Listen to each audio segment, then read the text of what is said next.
Dari Parlimen hari ini, 220 ahli Parlimen perlu bincang hal luar biasa mengenai banjir dalam tempoh satu hari. Tak masuk akal dan saya percaya semua ahli Parlimen perlukan lebih masa untuk membincangkan perkara ini supaya ia lebih efektif. Sekurang-kurangnya, Parlimen patut bersidang 1 minggu supaya perkara ini boleh dihalusi dan tindakan dan cadangan-cadangan boleh ambil kira. Nampaknya kita mengadakan satu mesyuarat hari ini semata-mata untuk mengadakan satu mesyuarat. Nampaknya ini adalah eyewash. Semalam, Datuk Ketua, di kawasan saya, 2 tempat telah landa banjir kilat. Ini saya difahamkan disebabkan selain dari climate change dan sebagainya, adalah pembalakan yang terjadi di atas sungai at the top. Dan ini berluasan dan tiba-tiba bila ia hujan lebat, Taman Desa Impian dengan rumah dekat 200 rumah semua landa banjir sampai hampir 3-4 kaki. Banyak di antara harta benda mereka rosak. Tetapi kalau kita tengok di seluruh negara, Datuk Ketua, banyak tempat-tempat ini yang banjir ini bukan tempat-tempat orang kaya. Kenapa? Ramai. Kalau tengok banyak-banyak taman-taman ni semua orang-orang miskin atau B40. Macam Taman Sri Desa juga. Saya pergi ke Sri semalam.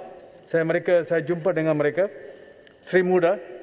Dan mereka kata tempat itu pun adalah tempat di mana retention pond sebelum itu. Dan sama juga dengan Taman Taman Desa Impian, juga retention pond yang telah diambil alih, dijual kepada pemaju. Dan pemaju kompromi semua ini dan rumah dibina dan dijual kepada B40, orang-orang miskin dan sebagainya. Dan ini adalah satu di antara sebab di mana kompromi telah dibuat. Di mana kita kompromis. Jadi apakah yang kita perlu buat? Pada pandangan saya, Datuk Ketua, kita perlu mengadakan satu suruhanjaya siasatan diraja supaya seluruh negara di mana-mana rumah-rumah ini dibina, tindakan susulan boleh diambil dan juga kita mengelak membina rumah-rumah di mana ini retention pond ada di seluruh negara. Saya difahamkan di Taman Sri Muda ini, saya jumpa mereka semalam, mereka cadangkan bahawa perlu mengambil tindakan undang-undang terhadap kerajaan dan sebagainya. Saya setuju, saya rela untuk menolong mereka dalam hal ini. Tetapi yang lebih mustahak adalah hari ini Menteri Kewangan kata wang-wang telah dihulurkan. Saya difahamkan dekat ratusan rumah di sana mereka langsung tidak mendapat apa-apa bantuan sehingga hari ini. Macam mana Menteri boleh kata lebih dari 90% telah mencapai hasrat mereka untuk menghalurkan wang, tetapi masyarakat yang menghadapi masalah banjir ini tidak mendapat wang tersebut. Ini perlu satu tindakan. Dan juga saya telah pergi ke Karak di Sungai Sri Telumong. Ini orang asal punya tempat. Ramai di antara kita semua ingat rakyat Malaysia sahaja, tetapi orang asal kita lupa. Saya pergi di sana dekat sungai, semua rumah-rumah sudah di wash away, sudah habis, tenggelam, hilang. Mereka pada hari itu bila banjir, mereka lari ke atas bukit menyelamatkan diri mereka, satu golongan orang asal. Dan sekarang sudah lebih 1 bulan, 1 orang pun dari kerajaan tidak pergi berjumpa dengan mereka untuk menghulurkan makanan dan sebagainya. Hanya NGO dan adun di sana yang membuat bantuan. Apa sudah jadi kepada situasi ini? Itu ini Pertua. Ibu Barat, 1 minit boleh? Terima kasih Ibu Barat. Terima kasih.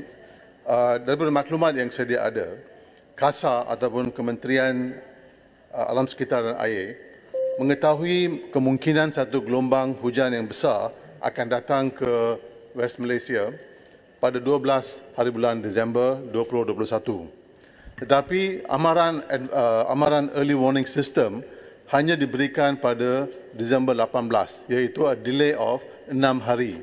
So saya minta pandangan Ibu Barat, adakah mengapa delay ini telah berlaku dan adakah tindakan disiplin diambil terhadap kementerian pegawai tertinggi dan juga menteri berkait isu ini. Minta pandangan. Saya memohon ucapan yang beliau ini menjadi sebagai ucapan saya.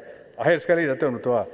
Ini banjir yang baru-baru ini berlaku ini, saya rasa kesalahan besar telah dilakukan oleh kerajaan.